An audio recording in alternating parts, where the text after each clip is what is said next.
identified. And then back to getting it, the project built is CEQA review. We need to make sure that the CEQA review is handled here at this point, because without that, again, there's measures to stall infinitely some project just because of some type of CEQA claim, and that also ratchets up the cost considerably. Thank you. And I'm just going to keep going around. I guess I'll take advantage of the opportunity here. I'm Art Rivera. Well, I didn't mean to take it on the table, but I did mention energy efficiency and renewable power generation.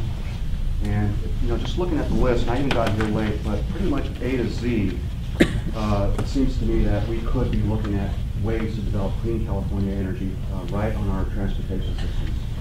Obviously, thin film, maybe nano solar in the near future. Thin film right now is being developed very economically. The problem is usually associated with real estate. So if there's an opportunity to take large expanses, say a 1 foot long rail, 10 miles or even 100 miles, that could be a lot of power for our traffic signals and street lighting, etc. So really, if you look at, and just to go through here, equity, obviously, partnership, public-private. It's just incredible how energy efficiency can fit into all of this. But I must remind, and I'll come to these meetings to help remind us that power generation and distributed power generation is very important to our state. It's one of the main goals of our state right now is to generate as much clean energy for California as possible. So take a look at the list and maybe the wide variety of energy efficiency potentials, and of course resource conservation, energy conservation, and power generation. Thank you. Were there other considerations at the table? Well, very cool. The other thing we mainly talked about is that we felt like it was hard to pick one thing within equity that was more important than the other ones. And so for us, even though we were only supposed to check 5 to 10, we checked everything in equity because I think all of it is important. Yeah, we did too. So that was the other thing. Well, thank you. Great input. Next, do we have a spokesperson?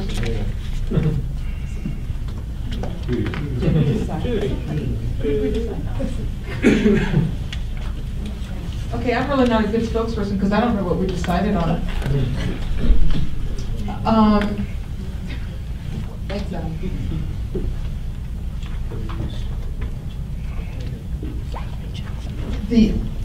I think you should be good. I'll fill in. It was mentioned that it should be explicit in this that reuse and regeneration should be a very important kind of criteria, and then that leads explicitly to economic development. So there's a very strong linkage between the two. So there should be some, not just implied issue about urban regeneration, but overtly stating that as a goal.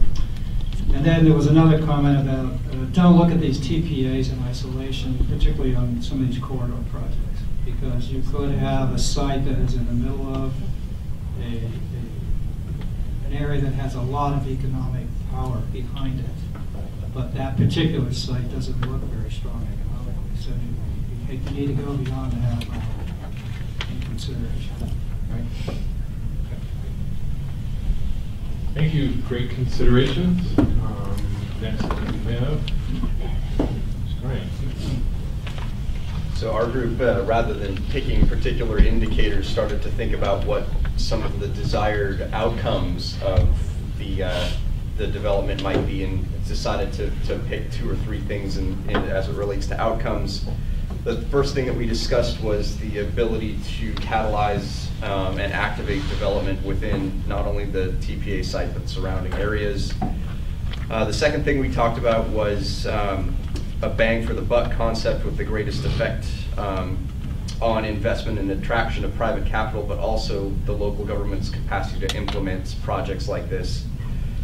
And then lastly, we talked about the ability to remove key barriers to growth and development within the TPA sites, such as physical infrastructure or the appearance and attractiveness of the particular area, and how that might act as again, a catalyst to further development and investment in the DPA area and surrounding areas.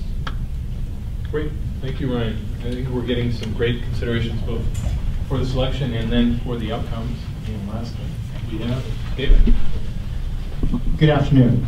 We decided to focus on economic development, TPA zoning entitlements, and location efficiency. On the area of economic development, as we are well aware, Sacramento leads the nation in job leading. The good news per the California Pan-Ethnic Health Network meeting earlier this month, transit sustainable communities are the way to go in that they have a huge job creation per dollar ratio. Specifically, we wanted to make sure that we elaborate more on economic development and business climate. We need to emphasize the importance of having entitlements and plans in place for economic development. We need to have the zoning specific plans and the CEQA streamlining processes in place. We need small entrepreneurship incentives for moving to Sacramento. And we also want to make sure that we emphasize that a good neighborhood business climate, especially one that's geared toward bringing small businesses, the backbone of the economy, to Sacramento, it's key. It's key to have a linkage between economic development and location efficiency. On the second area, TPA zoning and entitlements, it is a critical part of the economic development equation. And finally, for location efficiency, it's important to emphasize the importance of system connectivity, designing with multiple mode choices in place so that you can choose which mode you want to take. We do not want to have a downtown Fresno on the train. We want to make sure that when you arrive at the destination, there are plenty of opportunities that support the jobs in the area. Anything else to add? All right, thank you. Great. Well, these are all great considerations and in some ways validations of what we've heard in the working groups as you have in front of you, but then also what we've discussed as staff and here at the Land Institute. So next week we just wanted to